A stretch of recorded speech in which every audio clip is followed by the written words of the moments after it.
नमस्कार दोस्तों, मेरा नाम संजीव, एक बार फिर से हाजिर हूँ पॉडकास्ट सीरीज का नया एपिसोड लेके। आज हम बात करेंगे मिड एज प्रोफेशनल क्राइसिस की। फ्रेंड्स, एक टाइम था जब एक एम्प्लॉय एक कंपनी में कम से कम 20 से 25 साल तक नौकरी किया करता और लाइफ बड़ी स्टेबल थी। और जब वो रिटायर होता था तो उसको फेयरवेल दिया जाता था और बाकायदा उसके जो कंट्रीब्यूशन है टुवर्ड्स कंपनी उसके गुणगान किया जाता था। और वो एम्प्लॉय भी बड़ा अच्छा फील करता था बिकॉज उसको मालूम है कि उसकी पर्सनल ग्रोथ और कंपनी की ग्रोथ दोनों एक साथ चली हैं और उसने काफी जीवन में कंपनी को अपना टाइम डिवोट किया है। एक टाइप ऑफ लॉयल्टी थी towards a company and companies loyalty towards a employ. और उस टाइम ये भी था कि कहीं अगर आप सीवी लेके जाते तो ये देखा जाता था कि एक कंपनी में कितने सालों तक आप टिके हो, क्योंकि पैरामीटर जो था वो स्टेबिलिटी था कि एम्प्लॉय बार बार कंपनी तो नहीं चेंज करता और इस चीज को बड़े अच्छे नजरिए से नहीं देखा जाता। लेकिन जैसे जैसे वक्त चेंज हुआ ये होना शुरू हो गया कि इंटरव्यूज में ये पूछा जाता है कि आप एक कंपनी में 10-15 साल से टिके हुए हैं, आपका कोई विजन नहीं है,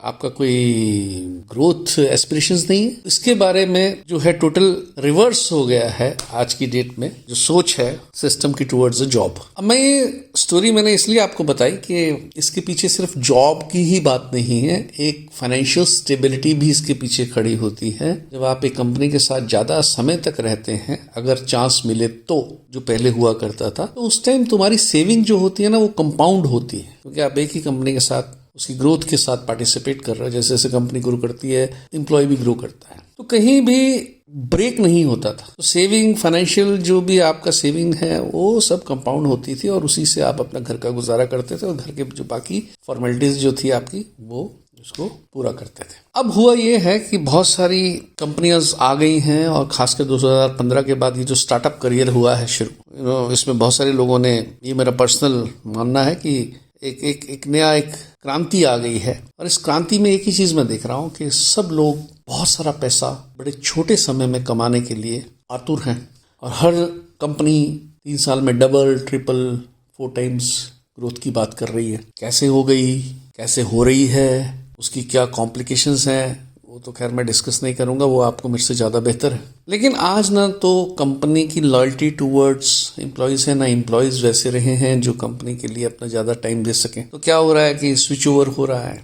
नई कंपनियां जो आती हैं डिसरप्शन की बात करती हैं या स्टार्टअप्स की बात करती हैं, फंडिंग उनको आती है, फट से वो ढेर सारे एम्प्लॉय जो है अपॉइंट कर लेती हैं। जैसे किसी टाइम सेना में भर्ती किए जाते थे लोग और उसके बाद 2-3 साल तो मैनेजमेंट के और एम्प्लॉयज़ के बड़े अच्छे कटते हैं और उसके बाद कहीं अगर भगवान ने ना चाहा तो होता ये है कि वो ग्रोथ जो है वो सिरे नहीं चढ़ती है और आस्ते आस्ते एम्प्लॉयज़ को ले ऑफ किया जाता है।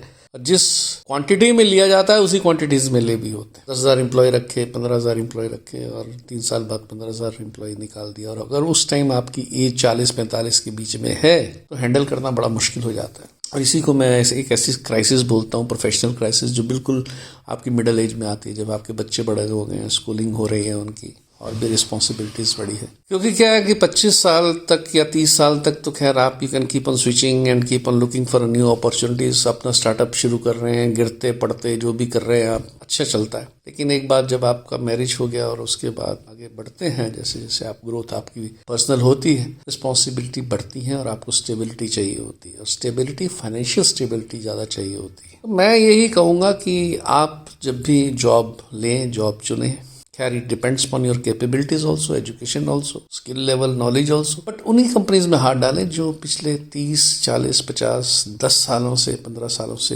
एग्जिस्ट कर रही हैं, जिन्होंने कुछ नाम कमाया है। चलती फिरती कंपनियां आती रहेंगी, जाती रहेंगी, इनका भरोसा आपके लिए बड़ा मुश्किल है। और आप भी कभी अगर उसी मुहिम में शामिल हो गए कि मुझे जल्दी जल्दी पैसा कमाना है, शॉर्टर पीरियड, तो मुझे पता नहीं कितनी प्रोबेबिलिटी उसकी है। तो इसलिए हमेशा ये ध्यान रखिएगा जब भी आप प्रोफेशनल ग्रोथ कर रहे हैं, क्योंकि बहुत सारी खबरें जो है ना, न्यूज़ जो है वो आपको तंग करती हैं, चाहे सोशल मीडिया के थ्रू हो, चाहे टीवी पे हो। ऐसे ऐसे प्रोग्राम आते हैं जहाँ पे ये दिखाया जाता है कि कैसे $1 मिलियन 2 साल में कमा लिए, 1 साल में कमा लिए। मैं जो भी देख रहा हूँ यही देख रहा हूँ, तो ऐसा लगता है जैसे क्रांति आ गई है।